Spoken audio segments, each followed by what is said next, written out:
Bueno, había anunciado hace un momento la participación de las maestras María Guadalupe Pérez López, integrante del Frente Feminista Nacional Capítulo Tabasco, bienvenida, y la maestra Claudia Magaña Lugo, presidente fundadora de 25 Día Naranja Asociación Civil. El propósito de haberlas convocado, y agradezco que acepten la invitación, Gracias. hablar de este flagelo que está afectando a Tabasco, a la sociedad, nos lastima, estos lamentables hechos de agresiones y muertes hacia el sector femenil. Hay diversas reacciones de quienes dicen no es necesario una alerta de género, por muchas razones. Hay quienes dicen que sí, y a propósito justamente le hemos convocado para platicar, porque creo que no se tiene muy claro de qué se trata esta alerta. Algunos lo consideran que es una mala calificación para el Estado, pero quienes como ustedes, conocedoras del tema, que nos pudieran explicar. Muy buenos días. Muy buenos días, José Ángel Jiménez. Te agradecemos el espacio que nos brindas para estos temas que, como tú decías, son agresiones, es una problemática que actualmente estamos viviendo las mujeres tabasqueñas. Sentimos miedo al caminar sola por las calles, y es importante que este mecanismo de alerta de género sea activado aquí en Tabasco. Sin duda alguna es un mecanismo único en el mundo que nos protege y que ha sido favorecido en otras entidades de la República, como Chihuahua, Chiapas, que pues también por ahí van a estar las maestras y la doctora, las Martas, porque son ambas que han impulsado esta alerta en sus estados. Maestra Claudia Magaña Sí, Lugo. buenos días. Buenos Gracias días. por la invitación. Preguntarle por qué se ve mal, por qué consideran las autoridades que activar una alerta de género. Algunos han dicho de que es inclusive una intromisión del gobierno federal, el que se pueda pues implementar esta política. Bueno, yo muy buenos días, gracias por la invitación. Bueno, antes que nada me gustaría retomar unos datos. Sí. Que el año pasado estábamos más o menos en el lugar número 7 o 12 sobre los feminicidios a nivel nacional. Y en los últimos, perdón, el año antepasado y el último año y el 22 que empieza, los feminicidios se supone que han disminuido, ¿no? Pero hemos visto con todas las investigaciones y todos los datos que nos comparte nuestra compañera de Observatorio Ciudadanos, nos hemos dado cuenta que los homicidios dolosos contra las mujeres han ido en aumento, ¿no? Y que los feminicidios han disminuido, supuestamente. Entonces, nosotras lo que creemos es que al momento de tipificar un feminicidio como lo deberían de hacer en la Fiscalía, yo creo que lo están haciendo de manera incorrecta. Entonces, sí, yo considero que el Estado piensa que al activar la alerta de género, pues están aceptando, ¿no? Que a lo mejor las medidas que están tomando no son las adecuadas para combatir la violencia feminicida, pero lo que sí es una realidad es que ahorita, antes de terminar, todavía ni siquiera hemos terminado el segundo mes del año y ya tenemos 8 feminicidios al día de hoy. ¿8? 8 feminicidios al día de hoy, el último de la niña de 15 años el domingo. Entonces yo creo que me pregunto cuántos feminicidios más necesitamos para poder activar la alerta de género. El activar la alerta de género no significa que al otro día ya no va a haber feminicidios o ya no van a haber carpetas de investigación sobre violencia familiar. Simplemente es un mecanismo para poder prevenir, ¿no? Y para poder frenar esta violencia feminicida. Muchas de las mujeres que denunciamos en alguna ocasión, por ejemplo, el año 2021, fueron alrededor de casi 8,000 carpetas de investigación de mujeres que denunciaron por violencia familiar. Entonces, imagínense que todas esas carpetas de investigación, me gustaría saber el estatus en que se encuentran todas ellas. ¿No se concluyeron entonces? Pues habría que preguntar a la Fiscalía cuál es el estatus de todas esas carpetas de investigación, saber si se resolvieron, si no se resolvieron, por qué, si las mujeres decidieron no continuar con la denuncia, por qué tampoco decidieron continuar con la denuncia. Porque el problema aquí también es que muchas mujeres, o la mayoría de las mujeres que nos atrevemos a levantar una denuncia en contra de nuestro agresor, tenemos más miedo después de denunciar, porque el agresor sigue en la calle, sigue libre. Entonces, es una de las grandes preocupaciones de todas nosotras las colectivas que luchamos a favor de los derechos y la justicia de las mujeres, que realmente se tomen cartas sobre el asunto, que realmente le tomen con seriedad, que nos están matando a las mujeres tabasqueñas y necesitamos de manera urgente la alerta de género. Y hay una cifra negra, me hace entender, porque no todas se atreven a acudir a las autoridades. Claro. Una cifra que que no se registra, pues se conoce de los hechos a los que se acude a la autoridad. Sí, exactamente. Imagínense en estos 2 años de pandemia, bueno, con esta otra pandemia que es la violencia contra las mujeres, y en estos 2 años de la pandemia del COVID, se incrementaron las carpetas de investigación, pero sin dejar de mencionar todas las mujeres que no levantaron una denuncia porque estaban 7 días, 24 horas con el agresor, que estaba incomunicada, que no pudo salir para pedir ayuda. Entonces estamos hablando de cuántas mujeres más estuvieron inmersas en un círculo violento en estos 2 años y cacho de pandemia. Desafortunadamente, hablar de feminicidio es cuando se concluye con la vida de una mujer, pero las agresiones en casa, las agresiones en otros espacios, en laborales inclusive, seguramente se cometen. Claro, y esa es la idea de que este mecanismo de alerta de género se active, porque nos ayuda a prevenir en instancias que simulan defender los derechos de las mujeres. Es por eso la necesidad, sí, porque hay instituciones que simulan. ¿Cómo cuáles podrían ser esto? Sería el instituto. El Instituto Estatal de las Mujeres. De las Mujeres, sí, porque hay información, pero no hay una información desagregada. No vemos dónde se están capacitando, o al menos en la sociedad no lo sabe. Entonces, es necesario que esta alerta de género se active. Es lamentable la opinión del gobernador de decir que no es necesaria, y la verdad nos están matando, y la prevención es lo que va a salvar a muchas de las mujeres que estamos en los espacios, en los hogares, en las escuelas, en las instituciones, que también, como la violencia vicaria, es una antesala para un feminicidio. Que pues la compañera Claudia maneja bien el tema, y que es claro que uno de los feminicidios que se dieron en Huimanguillo fue producto de una guardia y custodia que se estaban disputando. ¿No? Entonces es necesaria la alerta de género. Las colectivas pedimos, las asociaciones, las organizaciones pedimos al gobierno del estado que trabaje en ello, que nos permita estar en las mesas, que no se simule, que se den presupuestos justos y necesarios para la atención de esta alerta. Muy bien, voy hasta Chiapas. Quiero saludar a la licenciada Marta Figueroa Mier. Ella es presidente colectiva COLEM de allá de Chiapas, fundadora y promotora de las mesas de trabajo en el municipio de San Cristóbal en contra de la violencia feminicida, impulsora e integrante del primer consejo municipal en Chiapas para prevenir y erradicar la violencia contra las mujeres en aquella entidad. Entiendo que en Chiapas, usted me precisará bien, licenciada Marta, ¿hay implementado una alerta de género allá en aquella entidad? Buenos días. Buenos días a todas, Lupita, qué gusto verte, buenos días. Adelante, le escuchamos.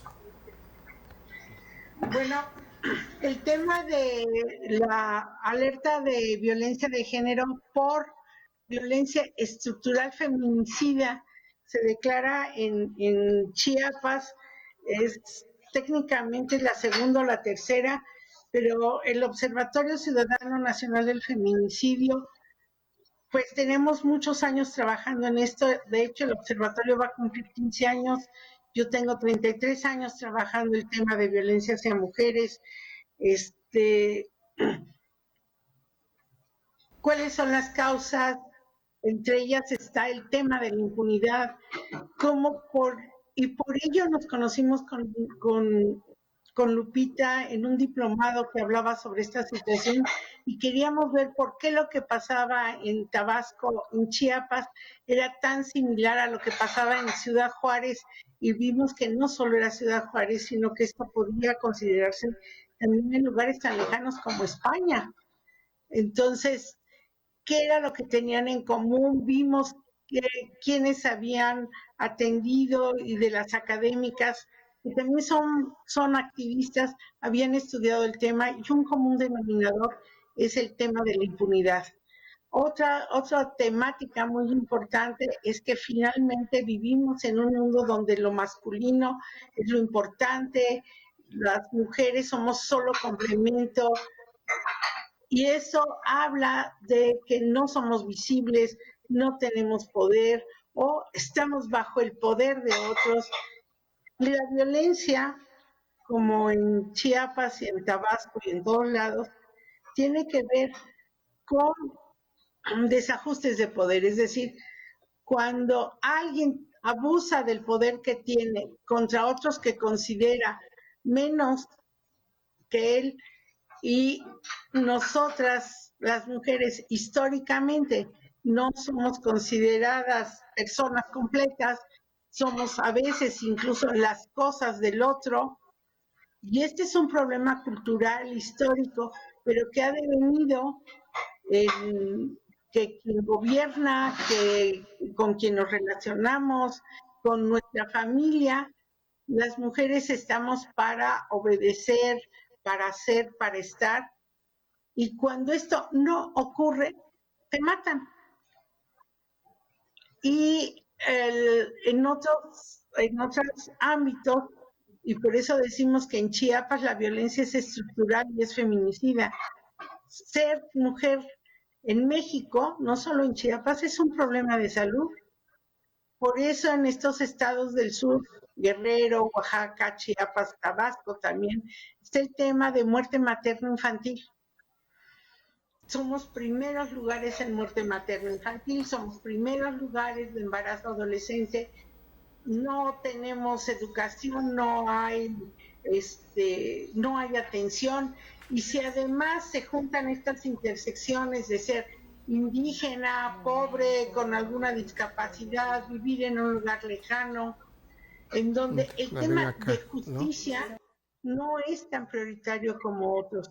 Entonces, tenemos cifras que nosotras, es decir, sociedad civil, mujeres y organizadas, empezamos a juntar y a decir, bueno, no me diga de qué tamaño es el problema, no me diga que no existe. En este país matan a 11 mujeres todos los días y se atreven a decir que está bajando la cifra. Lo que estamos viendo en Tabasco y en Chiapas es que maquillan las cifras. Y entonces ayer hay un reporte de que el feminicidio bajó en un 36%. Yo no sé cómo, con quién, de dónde está sacando las cifras el gobierno federal y los gobiernos estatales, pero el de Chiapas sí sé. Llega una señora a quejarse y en vez de levantar una investigación, iniciar una investigación por violencia, detener, darle una asesora jurídica y demás, a la señora la amenazan, la intimidan, no le hacen caso, le dicen, ay señora, su hija iba a aparecer, no se preocupe, anda con el novio. Cuando esto ha sido incluso causa de que a nivel internacional México esté señalado como un país feminicida, pero tiene que ver con este desprecio, esta discriminación, esta violencia sistemática que se ejerce contra nosotras. Con base a su experiencia, maestra... Tabasco somos vecinas, y muchos de estos problemas nos aquejan de la misma manera, pero insisto, tiene que ver con el tema de que las mujeres no estamos consideradas seres humanos de la misma nivel o categoría que los hombres, y por lo tanto nuestros derechos también andan mal. Maestra, y entonces, maestra Marta, es que no se escucha muy bien. Maestra, su volumen está muy bajo para mí. Sí, preguntarle, acá, pero no. Preguntarle, con base a su experiencia y lo que viven allí en Chiapas, ¿ha dado resultado la alerta de género? Le pregunto esto porque acá en Tabasco dicen que en aquellas entidades donde se ha implementado no han tenido los resultados esperados. La alerta de género, como te comentaba, Lupita, no es como una alerta climática, aunque mucho tiempo se usó como esta idea. El tema es que es un mecanismo que muestra y obliga a los estados a decir de qué tamaño tienen el problema. Indica cuáles son las 4 medidas urgentes, emergentes, pero también permanentes, que debe haber en la zona en donde la violencia feminicida es más grave, más alta, y está causando problemas sociales. Pero si aplicas en un municipio, tienes que aplicar en todos los demás. Hay quien dice, no, quiten la alerta porque me molesta políticamente. La alerta no funciona. Los recursos que se le da a la alerta no sirven. Perdón, lo que no funciona son los funcionarios. La alerta ha servido precisamente para obligar al Estado a enfrentar sus incapacidades, para enfrentar los problemas y para que las mujeres tengan más claro Va a hablar no de la que es violencia una alerta, vicaria. sino que es la violencia contra nosotras y la más grave forma que es en que terminan matándonos. Tiene que ver con medidas de prevención, con medidas de justicia que tiene que ser procurada, administrada, tiene que ver con órdenes de protección individuales que no se ejercen y tiene que ver con programas y políticas públicas que atiendan a las mujeres entendiendo que tenemos diferentes problemas de acuerdo a cada una de nuestras eh, identidades y situaciones. Si nos siguen considerando paternalistamente desde una visión machista, y ponen, por ejemplo, en la función pública o en el mecanismo para atender el tema de derechos de las mujeres, alguien que fotografía bien o es la esposa de o la hermana de, y por eso la ponen, en vez de colocar a gente con capacidades, bueno, pues esto obviamente no funciona y siguen aumentando los números. ¿Y qué es lo que hacen los funcionarios? Están simulando, levantan registros de atención en vez de carpetas de investigación y no detienen a los agresores. Entonces, necesitamos primero que se admita que este es un problema, que apliquen la ley como marca para que la alerta funcione. Si funciona atendiendo cuestiones incluso básicas, que en el Estado de México, en donde se hizo la primera vez, sigue sin ponerse. Y son así de lógica mínima. Y en el río o en el bordo de Xochiaca o en estos lugares, están apareciendo cadáveres casi diario. ¿Por qué no han puesto lámparas ahí? ¿Por qué no han puesto cámaras ahí? ¿Por qué no ponen vigilancia ahí? Fue de lo primero que se pidió para hacer un plan lógico, organizado, que dijera cuáles son los lugares de donde más llama el 911, qué problema hay ahí, hay que colocar y hablar de seguridad en las escuelas, en las casas, porque no es cierto que el lugar más peligroso sea la calle, para las menores es, entre comillas, su casa. Entonces, esto también hay que verlo, el tema en lugares como Tabasco, que tenemos ahorita un problema con la migración, y no es porque los migrantes sean horribles, bandidos y demás, sino que no damos atención diferenciada a esto, nos deja, y les digo porque Chiapas compartimos problemas por ser frontera, en una situación muy similar, pero es en Tabasco, en donde hay mayor infraestructura, en donde se sabe de pronto cuánta migración o esto hay, porque ahí es a donde están estos retenes grandes o situaciones así, y vemos que siguen sin diferenciar cuántos hombres y cuántas mujeres tienen o no documento. No hay políticas públicas para atender a estas mujeres que viajan solas, que viajan con sus niñitos, a los cuales incluso son separadas. Hacíamos gran escándalo de que en México en Estados Unidos se separaron las familias, y en Chiapas, Tabasco, Oaxaca, desaparecieron cientos de mujeres con sus bebés, con sus niños, o niños sin acompañantes, niñas sin adolescentes, que aparecían incluso en redes de trata. Estos problemas son los para los que sirve la alerta de violencia de género, para ver de qué tamaño es el problema, para organizar medidas de prevención, para dar justicia, seguridad y entender que además otros derechos tienen que cuajarse, como la salud, la educación, la luz, el agua potable. Cuestiones así son básicas.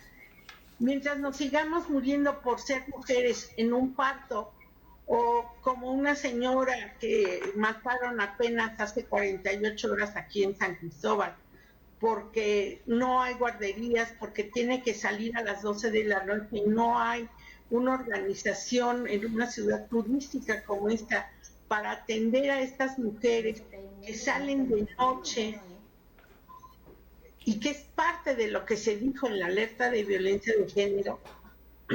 No hay políticas para eso, vamos a seguir teniendo este problema.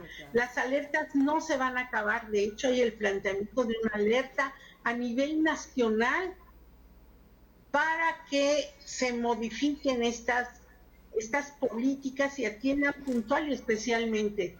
Un muro no es una respuesta. Un muro desnuda el patriarcado, el machismo, el pacto que hay entre los funcionarios que no funciona. La alerta no funciona, se dijo en el Senado de la República hace 3 años y lo recogieron ahí. La alerta no funciona mientras los funcionarios no funcionan. Muy bien, maestra Marta, muchas gracias por su participación. Le mando un abrazo, un saludo hasta Chiapas. Muchas gracias. Es la maestra Marta Figueroa Mier. Pues interesante, ¿no? Todo lo que dice, no funciona la alerta porque simplemente los funcionan los funcionarios. Y a mí me gustaría agregar algo. Yo creo que el Estado de Tabasco debería hacer un mapeo, porque con un mapeo te das cuenta de dónde es la mayor incidencia de violencia contra las mujeres. Y tú teniendo esta información puedes tomar decisiones realizando la política pública correspondiente, mecanismo como la alerta de género para si en determinadas comunidades o determinados espacios necesitan tener mayor vigilancia, mayor policía, mayor alumbrado. O sea, todos estos son mecanismos también para ayudar para prevenir cualquier tipo de violencia. Entonces yo creo que un mapeo sería sumamente importante en el estado de Tabasco para de ahí partir y tomar decisiones para seguir salvaguardando la integridad física de las mujeres y de las niñas en el estado de Tabasco. Creo que eso sería súper importante y efectivamente la impunidad es el punto número 1 para que sigan habiendo las injusticias en contra de nosotras las mujeres. Muchas de las mujeres que asesinaron tenían 1, 2, 3, conozco una en Argentina que tenía 30 denuncias antes de que la asesinaran, de que cometieran feminicidio. Entonces yo creo que todas estas denuncias que hacemos, todas las mujeres realmente les deben de tomar importancia, no decir que estamos magnificando ni decir que estamos exagerando, es una realidad y hay que tomarlo como tal. Me recuerda el tema que pasó en Gaviotas de un parricidio, me parece que es el término, que había acudido a la instancia que es la fiscalía para presentar una denuncia por la agresión de su propio padre y terminó en un asesinato, ¿no? Sí, eso es lo que pasa en muchísimos de los feminicidios, Lupita, ¿verdad? Sí, porque la mayoría hizo denuncias previas, no 1, 2, 3, 4, 5, y la realidad es que el Estado nos ha fallado a las mujeres tabasqueñas, y no solamente a las tabasqueñas, a todas las mujeres mexicanas. Y es que se tiene el concepto de que se va a una instancia como la fiscalía a perder el tiempo. Yo lo único que te puedo decir, que hablan mucho de la perspectiva de género en el Estado de Tabasco, en las autoridades, en los juzgados, en las fiscalías, pero la perspectiva de género en Tabasco es nula, no existe. No existe perspectiva de género, no encuentras gente sensible para poder atender a tantas mujeres que se arman de valor, como decimos, porque no es fácil levantar una denuncia. Entonces tú llegas a una fiscalía a levantar una denuncia y nos encontramos muchas veces con que, ay señora, ¿para qué lo demandó por pensión? Se lo dije, ahorita ya lo viene usted a denunciar por violencia, porque la golpeó. O sea, no tiene usted idea de todas los obstáculos con que se encuentran muchas mujeres que se atrevan a ir a denunciar, porque no es fácil denunciar. Y cuando se empodera que déjame decirte que muchas mujeres que logran entrar a denunciar, es porque las colectivas, las organizaciones empujamos a través, apoyamos, acompañamos. Su servidora es activista y dentro hemos ido incluso en la misma fiscalía, a veces les piden dinero, les piden favores sexuales para que sus denuncias procedan. Entonces, y caminen. Sí, entonces es lamentable. Tuve un caso hace muchos años de tiempo que vengo haciendo activista y defendiendo los derechos de las mujeres. que efectivamente había ido a hacer la denuncia, mas sin embargo el secretario le pidió favores sexuales y su abogado le pedía también. Entonces, dígame entonces dónde van a ir. Entonces, es un trabajo de una violencia estructural, ¿no? Entonces, debemos, sociedad y gobierno, trabajar en ello, pero más que nada el gobierno, porque el gobierno tiene los recursos suficientes para implementar. Y algo importantísimo que vale la pena mencionar, se trata de voluntad y de tener, como decía la compañera Claudia, funcionarios sensibles al tema. Muy bien. Servidores sensibles a las necesidades y a las problemáticas de las mujeres. Vamos a un momento a hablar de esta presunta, digo presunta porque al parecer no está funcionando, una mesa que se había integrado en la Secretaría de Gobierno aquí en Tabasco, a ver qué resultado está dando, porque vamos a ir hasta Chihuahua, una de las entidades donde siempre escuchamos las muertas de Juárez y todo esto. Quiero saludar también a la doctora Marta Teresa González Rentería, es del Frente Feminista Nacional de Chihuahua, coordinadora del Centro de Atención a la Mujer Trabajadora en Chihuahua, presidenta del grupo local de referencia de la iniciativa Spotlight del Estado de Chihuahua y coordinadora del Consejo del Instituto Chihuahuense de las Mujeres. Doctora, ¿cómo le va? Muy buenos días. Buenos días, muy bien. Muchas gracias por invitarnos a esta mesa de análisis. Muchas gracias. Conocer cómo está este asunto allá en Chihuahua. Ya no se escucha tanto las muertes, pero ¿qué tuvo que pasar? ¿Qué tuvieron que implementar para que estas cifras pues fueran descendiendo? Bueno, desde hace ya más de una década, el movimiento de mujeres aquí en Chihuahua nos organizó, primero que nada, para que fuera visible estos feminicidios, que bueno, en esos años ni siquiera todavía se le conocía como feminicidios, eran los de mujeres, sobre todo de mujeres jóvenes, trabajadoras de la maquila en Ciudad Juárez. No había manera de prestar la atención por parte de las instituciones, de parte de los gobiernos, y lo primero que se hizo fue una marcha de Chihuahua a Juárez en una caravana. Atrajimos así los medios internacionales y de esta forma fue que logramos que brincar ese cerco que se tenía de no hablar, de no visibilizar este fenómeno. Entonces, fueron de las primeras acciones que se hicieron.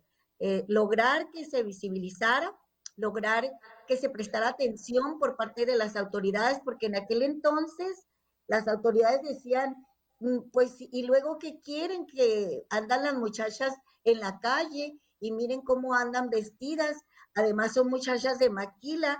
Entonces, una serie de prejuicios, ¿no? Como un poco justificando lo que les pasaba de que fueran asesinadas, ¿verdad? Por la actividad, por ser pobres, por ser jóvenes, etcétera. Entonces, fueron de las primeras acciones que se hicieron. Ya sabemos que hoy en día el fenómeno de feminicidio lo tenemos presente en todo el país. De repente las cifras van y cifras vienen, ¿verdad? Pero hemos tenido en los últimos años de la pandemia para acá un aumento exagerado de la violencia contra las mujeres. El día de ayer tuvimos en un municipio de aquí de Chihuahua, Serrano, en Huachochi, el feminicidio de una compañera que fue ella fue exdirectora del Instituto Municipal de ese municipio.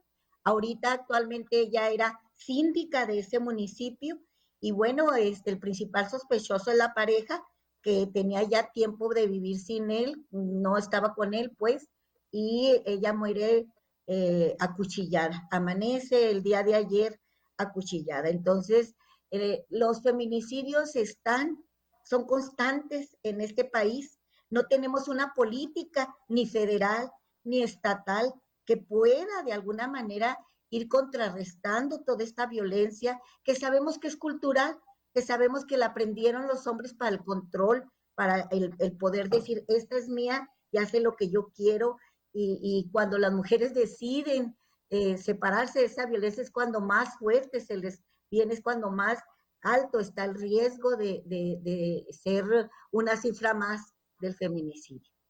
Muy bien, maestra.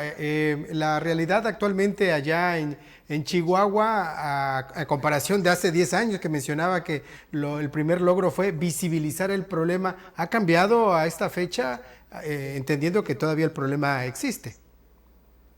Mire, tenemos, como decía ahorita la compañera, un discurso, ¿verdad? Un discurso que hablan y dicen las autoridades que reconocen el feminicidio y que es un fenómeno muy importante y que lo tienen que atender, pero finalmente cuando uno revisa presupuestos asignados para esas políticas públicas, es cuando uno ve que son simulaciones y que son discursos vanos los que se hacen. En este país, ante esta emergencia que tenemos de violencia contra las mujeres, lo que se debería estar haciendo es una política de Estado, es decir, atravesar los 3 poderes a nivel federal, estatal y municipales para tener una política articulada con suficiencia presupuestaria, y eso no lo vemos. Entonces, nosotras concluimos y decimos, están simulando, no les importa la vida de las mujeres. Agradezco, doctora Marta Teresa, su participación. Le enviamos de acá desde Tabasco un caluroso saludo. Gracias, gracias. Hasta luego, buen día. Buenos días desde Chihuahua. Sí, el presupuesto acá también me parece que no han querido pues elevar a rango de secretaría a un instituto. Así es. Y también se ve en el presupuesto recientemente una declaración de que fuera titular de este organismo Soraya Pérez Munguía, diputada actual por el PRI, diputada local, mencionaba que el presupuesto era comparativamente cuando a ella le tocó, pues mucho menor. Y eso que en lógica sería que fuera en aumento, ¿no? Sí, pero, perdón Lupita, pero lo que comentó nuestra compañera hace rato, que hace falta voluntad. Porque yo creo que teniendo un presidente de la República tabasqueño, y yo creo que, yo voté por él hace muchos años, pero yo creo que cuando votamos por esa persona creímos que íbamos a ver un Tabasco mejor, ¿no? Un mejor desarrollo. A lo mejor ahorita en el caso de la violencia contra las mujeres, pensamos que teniendo un presidente de la República tabasqueño podría voltear a vernos y decir, no, pues la realidad es que nos están matando.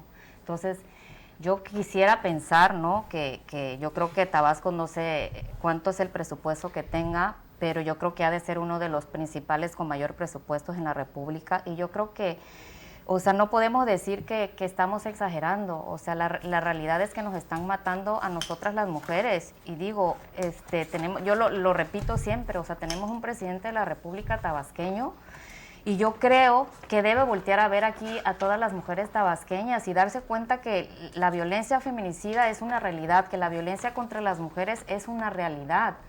O sea, no podemos hacer como que no pasa nada, no podemos decir que estamos magnificando, eso significa que hay un total desinterés por parte de las autoridades.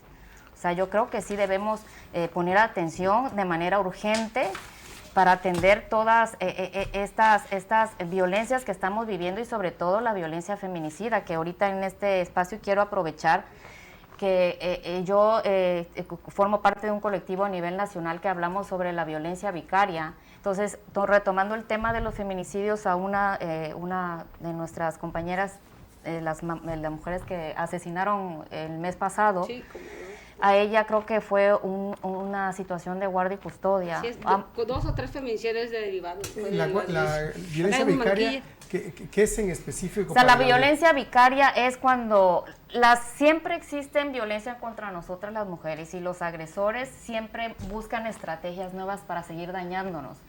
La violencia vicaria significa usar a nuestros hijos y a nuestras hijas para seguir dañando a las madres. Es una violencia extendida. Al momento de que nosotras decidimos divorciarnos de nuestro agresor, muchas veces pensamos que al divorciarnos ya se van a acabar las violencias, pero no. O sea, la violencia es una violencia extendida que se llama violencia vicaria. Es algo que siempre ha existido, pero que hasta el 2012 Sonia Bácaro, una psicóloga que ha estudiado por más de 20 años la violencia machista, le acuña el nombre, y la violencia vicaria es algo eso. similar a alienación parental. No, alienación parental, no, es es diferente. Eso Ese es otro tema, pero aquí lo importante es la violencia vicaria, que utilizan frases. Seguramente muchas de las mujeres que me están viendo ahorita a lo mejor ya la han escuchado.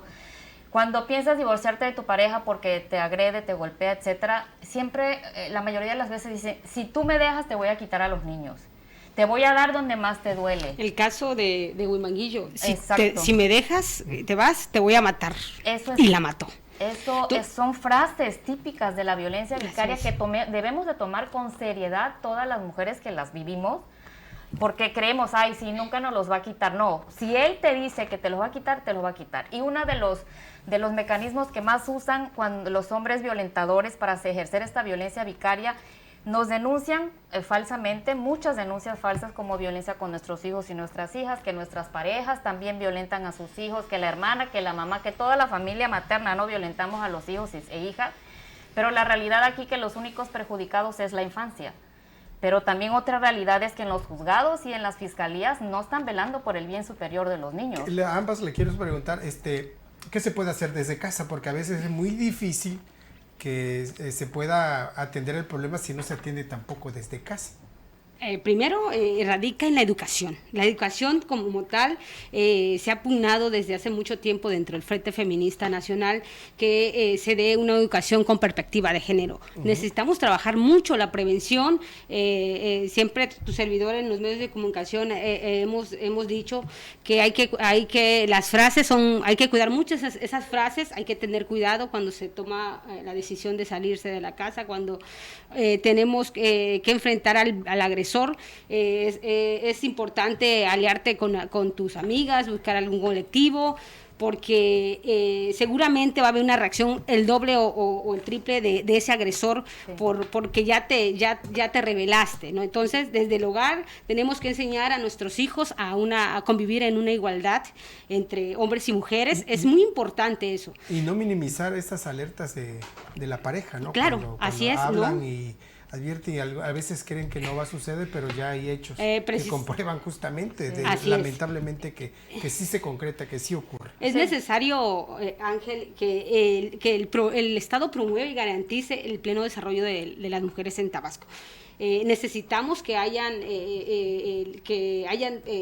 estadísticas, que haya presupuesto. Necesitamos, en relación a lo que decías, se decía del presupuesto, decirte que a nivel nacional el Frente Feminista nos hemos pronunciado por presupuestos justos. ¿Por qué?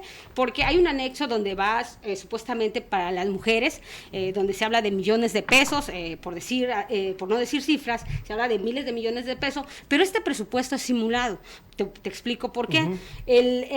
Dice, este presupuesto va para el programa, dentro del anexo 18, va para Sembrando Vida, va para que según se atiende con igualdad, pero no, el presupuesto para las mujeres que necesitamos es un presupuesto etiquetado, que diga para la prevención, para programas, para centros de desarrollo de justicias, como el que necesitamos que el gobierno nos explique cuál es el avance. También aprovechando, necesitamos que saber ya cómo va este centro de justicia que desde hace tiempo se viene diciendo, y no sé cuántas que nada más que quedó más en la primera piedra, ¿no? Sí. Un litigio que fue en el 2015, sexenio pasado, de Núñez, y a estas alturas, en 2022, no sigue trabado todavía. No se ha podido resolver. Entonces, ahí o no se ha podido resolver o no ha habido la voluntad suficiente y la sensibilidad para que este centro de justicia se lleve a cabo, ¿no?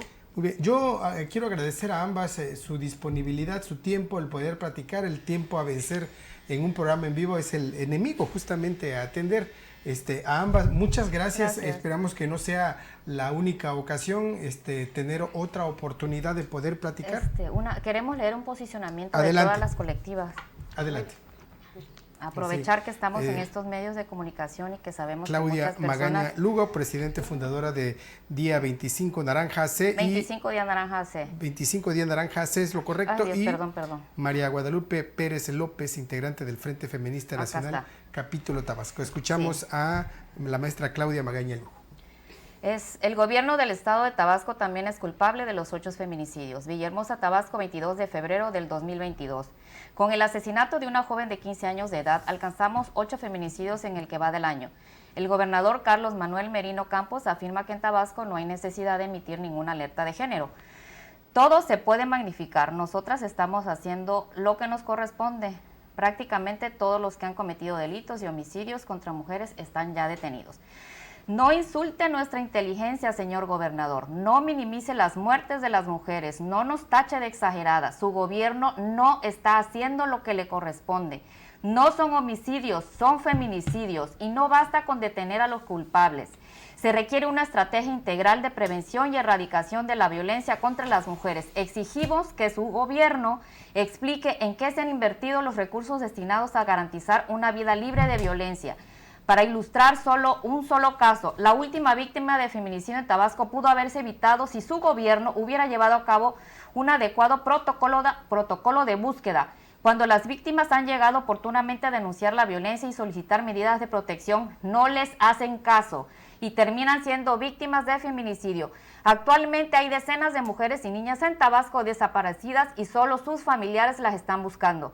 Y no es solo feminicidio, también es abuso sexual, acoso, hostigamiento, violencia económica, patrimonial, simbólica, psicológica y vicaria. Vivimos en un Tabasco que nos violenta desde su estructura y en todas las instituciones. Señor gobernador, si usted y las demás autoridades no pueden garantizarnos protección a nuestra integridad y nuestras vidas, renuncien, nos están matando. Atentamente, Red de Colectivas Feministas Tabasqueñas. Muchas gracias. Muchas gracias. Muchas A gracias. ustedes.